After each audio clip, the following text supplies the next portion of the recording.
پوچھتے رہتے ہیں کہ آپ اہل حدیث کیوں؟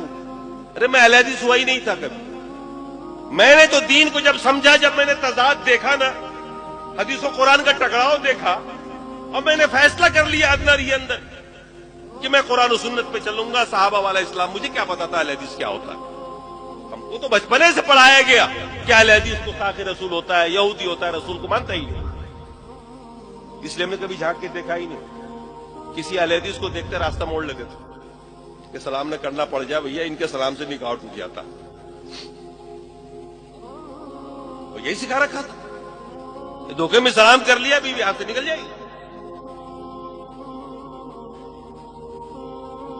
جب ہدایت ہم کو ملی، ہم نے جب سمجھا کہ قرآن و سنت پر چلنا ہی دین ہے، ہم نے چپکے سے استعفا دیا، گھر پہنچ گئے۔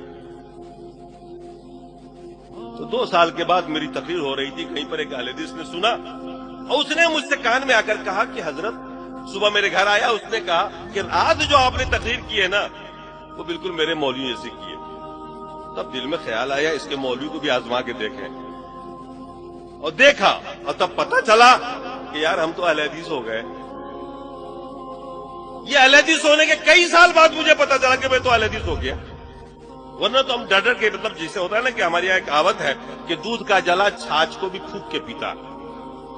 دودھ سے کسی دن منہ جل جائے نا بلی کا، تو چھاچھ کو بھی پیے گا، تو پھونک پھونک کے پیے گا، کہیں یہ بھی نہ جلا دے۔ تو ہم تو اتنا حساس ہو گئے تھے کہ ہم تو ایک ایک چیز سوچ سمجھ کر کرتے تھے، قرآن و سنت کو دیکھتے تھے، اور ہم باقاعدہ تجربے کے لیے ان کے بیچ میں گئے۔ احمدیہ سلفیہ ایک مرتبہ گئے صرف یہ دیکھنے کے لیے کہ یہ لوگ نماز کیسے پڑھتے ہیں۔ جو ترمذی میں پڑھایا ہوا تھا مشکات میں، جو ایک ایک آداب نماز کے، تو ان میں سے ہر آدمی کو دھیان دیتا رہا کہ ایک ایک ادا جو ان کی رسول سے مل رہی، کیونکہ سب حدیث میں پڑھا چکا تھا۔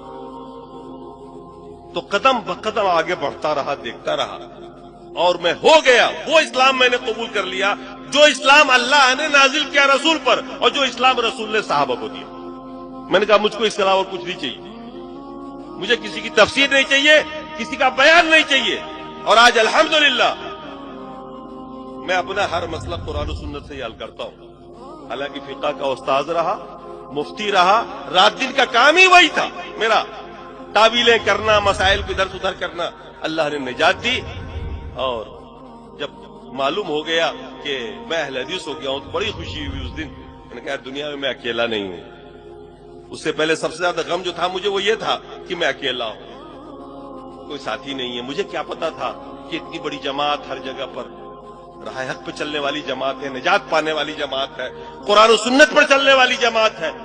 یہ ہمیں علم نہیں تھا، اور اس کی وجہ یہ تھی کہ ہم آپ سے دور تھے، اور دور اس لیے تھے کہ ہمارے لوگوں نے یہ سکھا رکھا تھا کہ ان کے پاس مت بیٹھنا۔ اور جب ہوئے، اللہ نے ہدایت دی، کھلے، تو پھر مصیبتوں کے پہاڑ ٹوٹے۔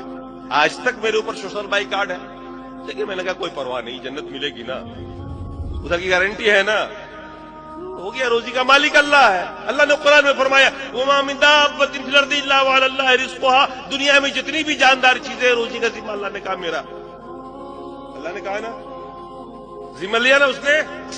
آپ کی جنت کی ذمہ داری لیے کیا؟ آپ کی جنت کی بھی لیے کیا؟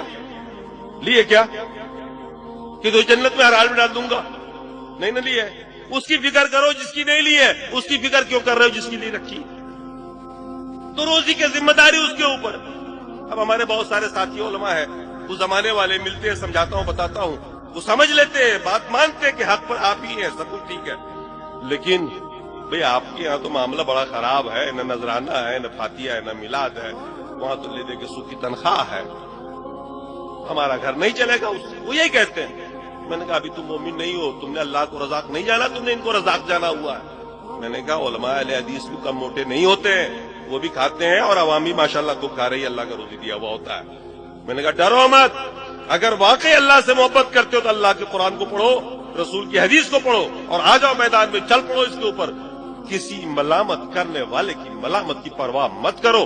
دنیا کیا کہہ رہی ہے، خود کو یہ دیکھو کہ اللہ تمہیں کیا کہہ رہا ہے، یہ دیکھو اللہ تمہیں کیا کہہ رہا ہے۔ دنیا والے کہہ رہے تھے ابراہیم کو، کیا کہتے تھے ابراہیم کے بارے میں؟ کیا کہا انہوں نے جب حضرت ابراہیم نے ان کے وہ توڑا تھا نا،